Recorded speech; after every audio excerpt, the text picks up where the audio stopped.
কিছুদিন আগেই ছিল আমাদের বাড়িতে ছাদ ঢালাইয়ের অনুষ্ঠান। তো মেনুতে কী কী ছিল চলো দেখে নেওয়া যাক।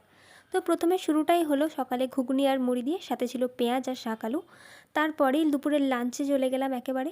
লাঞ্চে ছিল সাদা ভাত, তারপরেই ছিল শাক ঘন্ট, যেটা মিক্সড সবজি শাক আলু সব কিছু দিয়ে বানানো হয়েছিল। প্রত্যেকটা অনুষ্ঠান বাড়িতেই শাক দিয়ে এই মিক্সড সবজিটা আমার খুবই ভালো লাগে। তারপরেই পাতে পড়লো একদম লাল লাল ঝাল ঝাল আলু পোস্ত। বাঙালি হয়ে আলু পোস্ত পছন্দ করে না এরকম মানুষ বোধহয় খুব কমই পাওয়া যাবে। তো সেরকমই আমি একজন পোস্ত লাভার মানুষ, আমিও বেশি করে আলু পোস্ত নিয়ে নিলাম। আর সাথে ছিল ডাল।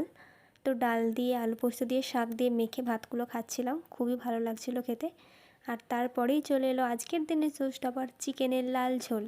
যদিও ডালের সাথে অনেকে ঝোল খেতে পছন্দ করে না, কিন্তু অনেকেই যারা ডাল খায় না তারা আবার এই ঝোলটাই খেতে চায়। তো সেই উপলক্ষেই একটু ঝোল ঝোল টাইপসেরই বানানো হয়েছিল চিকেনটা। তো যাই হোক, ডাল ঝোল চিকেন সব কিছু মাখিয়ে জাস্ট ফাটাফাটি লাগছিল খেতে। আর প্রত্যেকটা খাবারই আমাদের বাড়ির লোকেরাই বানিয়েছে। প্রায় 100 জনের রান্না আমাদের বাড়ির লোকই বানিয়েছে।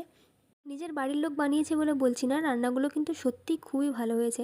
আমার মনে হয় যখন অনেকটা রান্না একসাথে হয় না, তখন রান্নার স্বাদ অনেক বেশি ভালো হয়।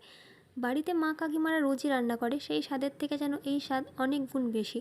তারপর লাস্ট পাতে চলে এলো চাটনি, তারপরেই পড়লো পাঁপড়, আর ছিল একটা নলেন গুড়ের মিষ্টি।